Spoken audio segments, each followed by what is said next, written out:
قال المؤلف الله تعالى وأدم نفعنا بعلومه في الدارين آمين. ثم قال مهمات min syarhil minhaj. Tuan-tuan jamaah salat maghrib Masjid Agung Karimun rahimakumullah, kembali kita majlis fardhu ain pada bidang fiqih. Tajuk kita ialah muhimmat, beberapa hal penting dalam bab suami istri atau rumah tangga. Daripada syarah Aj oleh guru kita, apabila seseorang membeli perhiasan atau sutra dibaj, satu jenis pakaian kebesaran bagi kaum wanita, namanya sutra dibaj, untuk istrinya, lalu diperuntukkan buat istri, maka dengan cara itu barang tersebut tidak kemudian menjadi milik istri. Maksudnya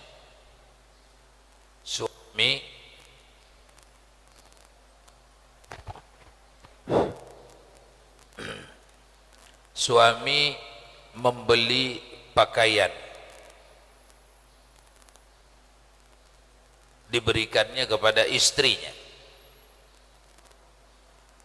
Pemberian seperti pemberian biasalah, seperti memberi, macam mana dia memberi pakaian, memberi makanan, memberi minuman, memberi rumah tempat tinggal, macam biasa. Tidak ada ikrar yang istimewa, yang penambahan dari biasa, seperti biasa. Maka benda itu bukanlah jatuh menjadi milik istri, tetapi benda itu milik suami. Apa bezanya? Kenapa? Ya, kalau barang tu milik berdua lah, tapi apa gunanya ditentukan mana milik suami, mana milik istri? Di beberapa keadaan.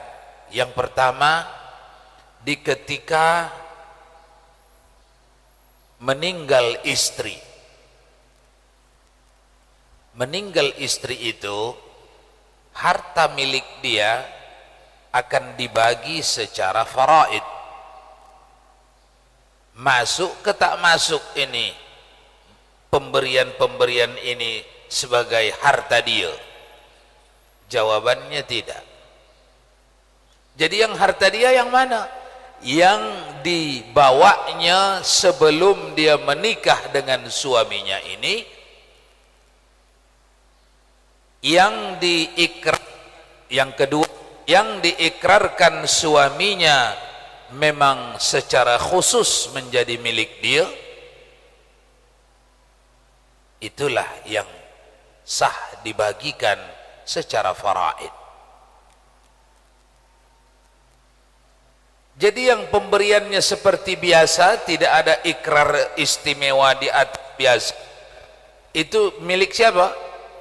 Milik suami.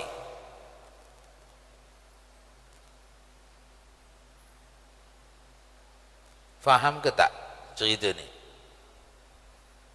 Bukan milik istri. Agak menggerutu dia. Jadi tak ikutlah kita mempunyai dia, memang tak ikut.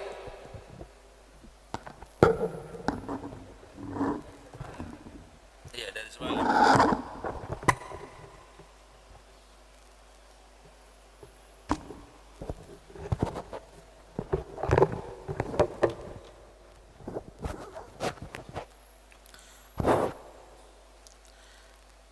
Kita ulangi.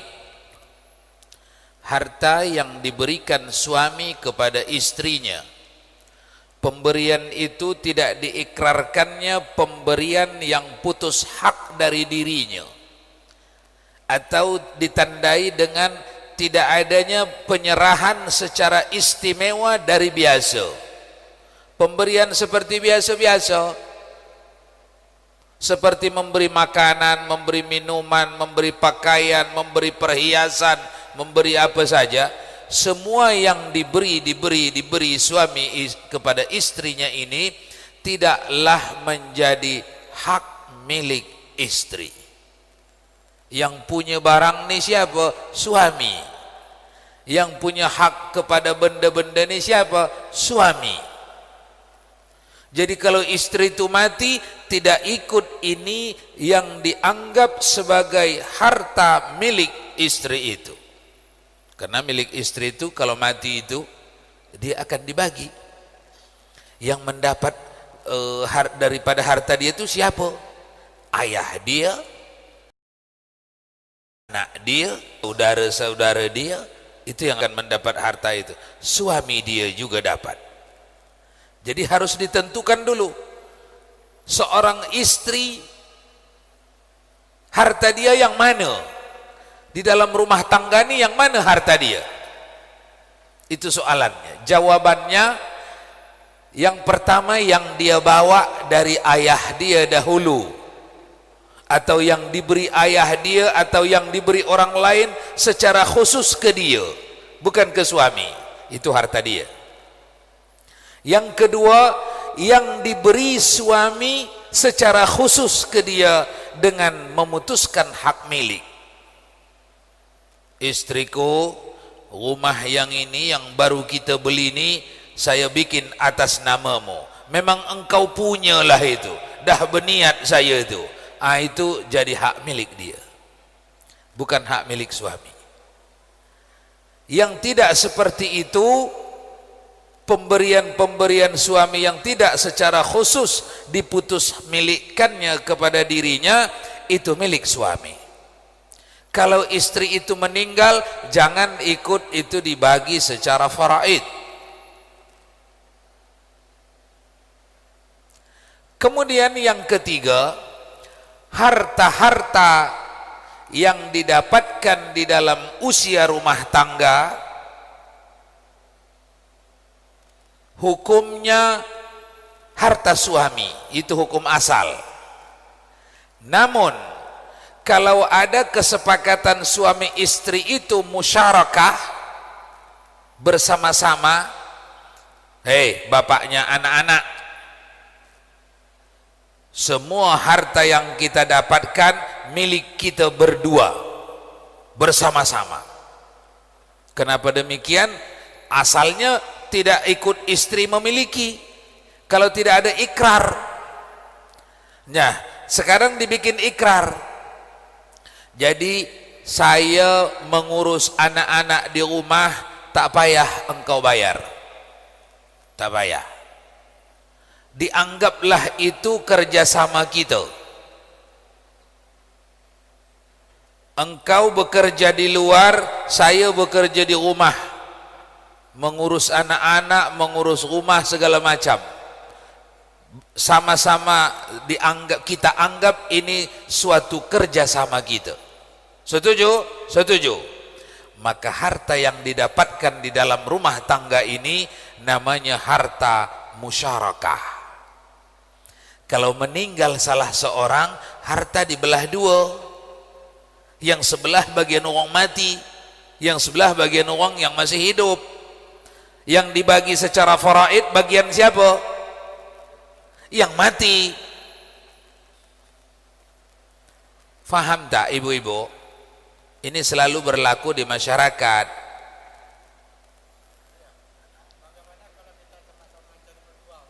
Kalau mencari berdua sama-sama, sedangkan istri hanya jaga-jaga anak saja di rumah, tapi kita tidak upah, tidak gaji, karena itu bukan kewajibannya. Mestinya itu kewajiban suami. Memasak, mengurus anak, semua, memandikan anak, itu kewajiban suami, bukan kewajiban dia.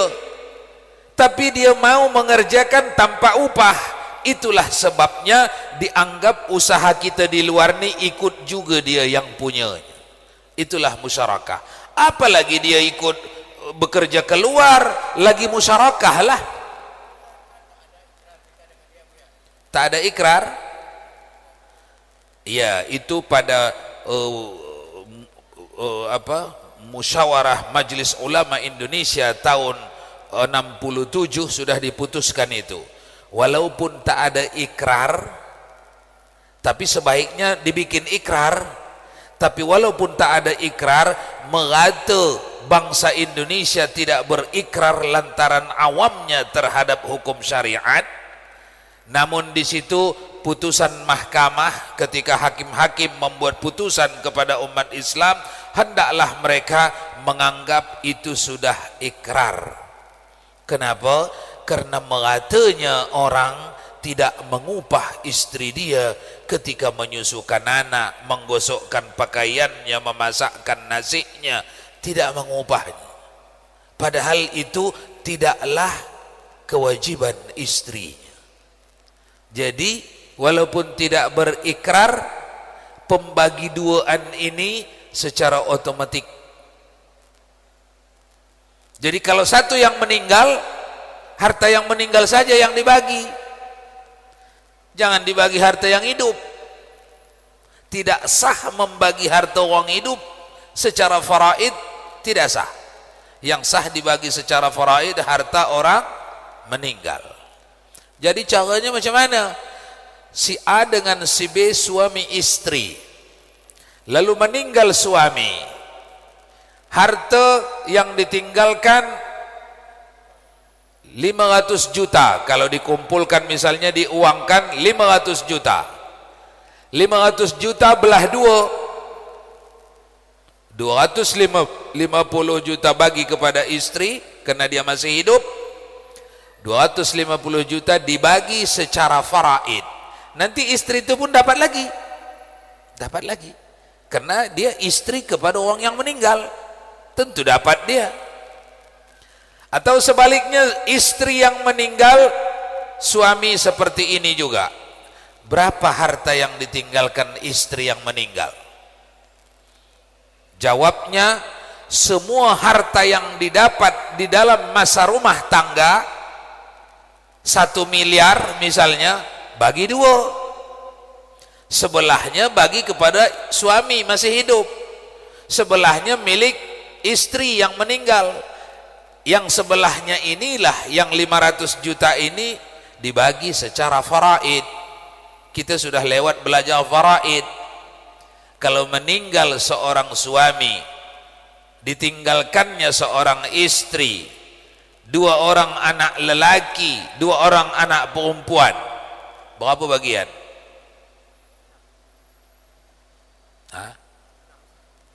2 orang anak lelaki dianggap 4. 2 orang anak perempuan tetap 2. 4 tambah 2 6. Harta dibagi 6 setelah dikeluarkan bahagian istri.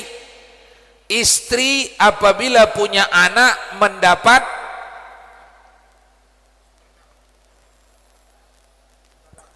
1/8. Kalau tak punya anak mendapat, ada kan segini banyak, lupa semua. Kalau tak punya anak mendapat 1/4. Kalau punya anak mendapat 1/8. Berikan dulu 1/8 kepada ibu tadi, sisanya dibagilah secara merata anak laki dan anak perempuan. Merata maknanya lirrijalu mithlu hazzil unthayain. Bahagian lelaki 2 kali bahagian anak perempuan. Begitu faraidnya. Jangan dibagi-bagi semuanya. Yang satu masih hidup lagi yang punyanya. Harta orang hidup tak sah dibagi. Yang sah dibagi secara faraid adalah harta orang meninggal.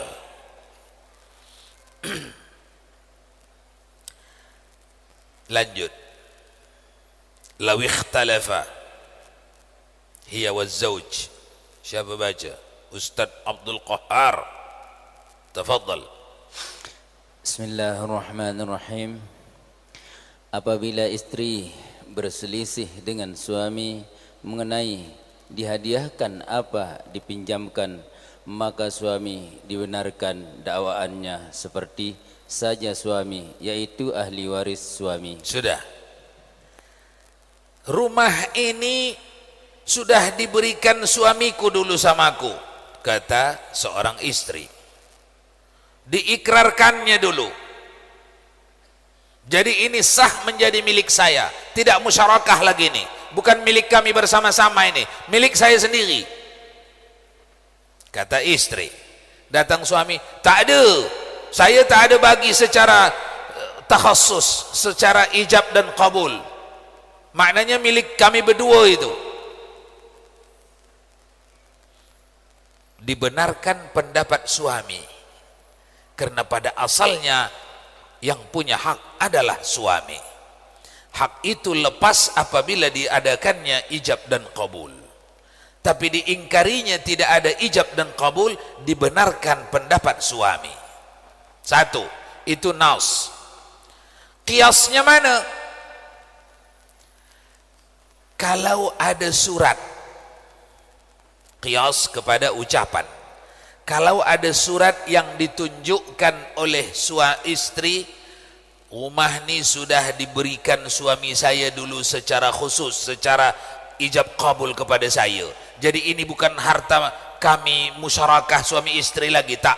Ini sudah harta saya sendiri, kata seorang istri. Ini suratnya. Memang dia mengikrarkan ini milik saya sendiri. Maka diterima ikrar itu dengan catatan ijab qabul bil kitabah namanya. Ijab qabul itu dua macam, bil lisan, bil kitabah, dengan ucapan atau dengan tulisan. Sepanjang tulisan itu meyakinkan dan diyakini memang tulisan suami atau berasal datang dari suami. Oh begini Bu ya, misalnya semua harta atas nama suami Bu ya. Iya. Jadi seandainya dia meninggal nanti harta itu pembagiannya bagaimana Bu ya? Atas nama suami tak menjadi masalah, karena ada ikrar semasa hidup, ada ikrar semua harta yang dicari ini musyarakah, ada tak ada? Nah, kalau tak ada, kembali ke hukum asal. Hukum asal di negeri ini, suami-suami tidak mengupah kewajiban-kewajiban mereka dikerjakan oleh istrinya di rumah, tidak mereka upah. Padahal itu bukan kewajiban istri, tapi dikerjakan istri, tidak ada ujrah, tidak memberikan ujrah, tidak memberikan upah. Itulah yang membuat ittifaq para ulama, maka itu harta mereka berdua. Harta mereka berdua, walaupun atas namanya nama suami semua, suami atas nama, tapi hakikatnya itu milik mereka berdua.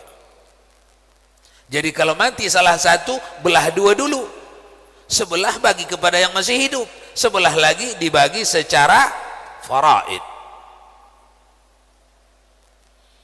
Kaum ibu faham ke tak? Faham? Faham. Lanjut. Ada hal lain? Ini masalah harta ini banyak belat-belitnya di masyarakat ini. Hah.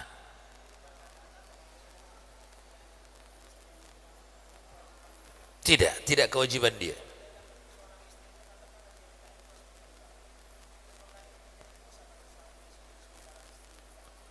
Iya, menjadi suami zalim.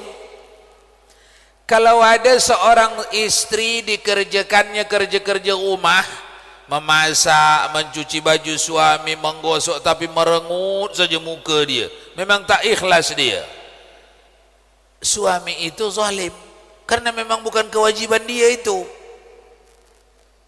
bukan kewajiban istri. Tapi kalau mau dia mengerjakannya dengan ikhlas, itu adalah nilai pahala besar pada dia, itu jihad dia. Kata Rasulullah, jihad istri-istri itu ada di rumah. Jihad sama dengan lelaki di medan perang, dia tak payah medan perang, di rumah. Setara pahalanya dengan jihad. Tapi kita tak bicara fadilat dulu, ini fikih, bicara hak-hak dulu. Mana hak-hak, mana kewajiban? Hak istri, kalau dia mau meminta upah, meminta gaji, ketika memasakkan nasi suami, menjaga harta bendanya di rumah, memandikan anaknya, menyusui anaknya, itu semuanya diupah oleh suami. Diupah. Kalau dia suami tak mengupah, tapi istri ridha, menjadi nilai tambah jihad istri. Kalau suami tak mengupah, istri tak ridha, istri yang dizalimi oleh suaminya, besok membayarlah suami itu di mahkamah. Karena konsep mahkamah akhirat, faman ya'mal mithqala dzarratin khairan yara, sebiji sawi kebajikan dibayar waktu itu, kejahatan pun dibayar waktu itu, kezaliman. Ayo Pak Regar, mau lagi bini dua? Jadi sedikit lagi. Ini mau cepat saja bini dua, padahal bini pertama tak pernah ditanya, engkau mau membesarkan anakku tu selama ni tu, engkau minta upah ke tak? Kalau engkau minta upah, itu hakmu, saya wajib mengupahnya. Pernah tanya tak? Tak pernah tanya. Tahu-tahu langsung dah bikin di sudut sana satu, sudut sana satu. Ya tidak islami, hasilnya pun tidak akan membawa berkat itu. Hasilnya membawa pening kepala. Karena asasnya tidaklah keberkatan. Jadi bagaimana solusinya? Andaikan seorang pemuda, katakanlah dia memang hidup pas-pasan, tapi mendengar hukum yang seperti ini tadi, jadi diurungkannya niatnya untuk menikah. Ini kan hukum, satu dari hukum, bukan ini saja hukum. Bagaimana pula besarnya pahala kalau ketemu dia dengan wanita yang ridha dengan kemiskinan suaminya. Wanita ini wanita fadkhulul jannata min ayyi wi'a, kata Nabi. Wanita yang macam itu ridha dia terhadap kemiskinan suaminya, rela dia macam mana pun, makan garam pun garamlah, aku setia pada abang asalkan abang membawa aku sentiasa taat di jalan Allah. Wanita macam ini, kata Rasulullah, bila mati saja dia, maka datanglah para malaikat, hai wanita, inilah pintu-pintu surga, masuklah daripada pintu mana engkau mau masuk. Fadkhulul jannata min ayyi wi'ain. Tapi jangan bab itu saja yang diceramahkan suami kepada istri, bab ini pun perlu supaya tahu kita utang banyak pada bini. Orang hari ini tak tahu dia utangnya pada bini, merasa kalau terlambat sikit bininya menggosokkan sepatu, mulailah mengamuklah tu. Terlambat bini menyiapkan makan siang, mengamuk. Kenapa? Ini sudah kebiasaan saya dari atuk-atuk saya. Istri yang baik itu siapkan makanan, minuman, pakaian. Awak ni istri macam apa ni? Padahal orang ini tak mengaji. Kalau mengaji, Masya Allah, istri tak wajib menyiapkan makanan awak. Kalau satu waktu dia mau siapkan, Alhamdulillah. Tak mau dia, kerjakan sendiri. Macam mana Pak Kades? Sambil jadi kades, sambil cuci pakaian anak, mau? Tak mau? Kades degil ini, dah dibagi tahu pun tak mau juga dia. Mesti mau, wajib. Kalau istri itu mau mengerjakan dengan sukarelanya, alhamdulillah itu pahala dia. Tak mau kerjakan, tak ngapa, mesti mau. Kitalah kerjakan. Memang itu kewajiban kita. Konsekuensinya apa? Ini dia kajian kita ini. Harta-harta yang tidak diikrarkan suami secara khusus menjadi milik dia, tidak harta dia. Semuanya harta suami. Kalau suami ingin menjadi kaya raya istri dia, diikrarkannya lah. Kapal yang ini, yang 3 ini awak punya, saya sudah niatkan menjadi milik awak, harta awak, barulah harta dia. Kalau tak, milik suami. Itu konsekuensinya dalam Islam. Makanya wanita kajian kita yang lewat, mulai lahir sampai mati mereka tidak pernah wajib mencari nafkah untuk diri mereka sendiri, karena nafkah mereka ada pada lelaki. Baik lelaki itu bernama ayahnya, suaminya, anaknya yang sudah dewasa, atau cucunya yang sudah dewasa, itu semuanya penanggung nafkah wanita. Baik. Awal kan udah dikatakan tanpa ada akad pun udah jadi harta musyarakah gitu kan. Sekarang kan tergantung tentang kewajiban istri tadi, otomatis dia pun udah jadi kewajiban dia untuk menyiapkan segala hal untuk suami tadi itu. Seperti itu jadinya. Karena kalau dia tak mau, otomatis musyarakahnya hilang gitu kan. Tidak. Tidak. Tak hilang itu musyarakahnya itu. Karena musyarakah itu bukan asal hukum itu. Yang kita buatnya itu. Asal hukum di situ adalah suami ada kewajiban. Istri tidak ada kewajiban. Itu asal hukum. Suami penanggung nafkah. Makan minumnya, keselamatan jiwanya, tempat tinggalnya, penanggung nafkah suami. Istri tidak. Itu asal hukum. Nah, untuk kita bersepakat tidak setiap dapat harta musyarakah ijab qabul, setiap dapat ijab qabul, setiap dapat ijab qabul, untuk tidak perlu dilakukan itu, kita bikin ikrar di awal rumah tangga, itu saja. Semua harta yang kita dapat milik kita bersama. Jadi tak perlu lagi kita setiap dapat harta ini suami saja atau milik bersama, tak perlu lagi. Kan dikatakan tadi kalau kalau istri mau mengerjakan pekerjaan rumah, Ya. nah, otomatis dia dari musyarakah. Sekarang kan kalau umpamanya dia tidak mau mengerjakan itu, atau masih gak musyarakah atau tidak gitu? Kalau dia tidak mau mengerjakan pekerjaan Iya, rumah, iya. itu hak dia. Kalau tak kita cabut ikrar musyarakah, tetap saja musyarakah. Kita tak cabut ikrar musyarakah. Adapun majelis ulama tahun 67 yang musyawarah itu hitungan keseluruhan bangsa Indonesia, tidak satu persatu.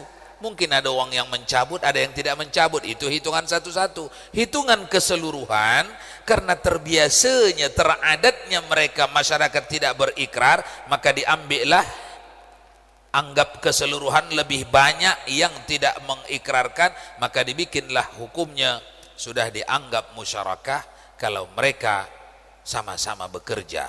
Walaupun pekerjaan suami di luar bekerja, istri di rumah hanya mengurus anaknya, itu pun sudah dianggap pekerjaan kesepakatan mereka. Jadi tidak hilang hukum asal lantaran kita membuat kesepakatan. Namun orang-orang yang tidak ada kedudukan hukumnya, dikembalikan dia ke hukum asal. Hukum asalnya adalah istri itu tidak wajib menanggung nafkahnya. Maka kalau tak ada ikrar bersama, hukum asalnya harta semua milik istri, milik suami. Kalau ada hukum asalnya, mereka membuat pengecualian-pengecualian, maka milik bersama. Dijumpai di masyarakat tidak berikrar, tapi keinginan mereka, perbuatan mereka tidak berikrar itu bukan lantaran tahu hukum, lantaran tak tahu hukum. Kalau sekiranya dibagi tahu masing-masing akan berikrar orang, disitulah muncul hukum ittifaq para ulama. Jadi untuk membela hak orang yang tak tahu hukum, itu maksudnya itu. بارك الله لكما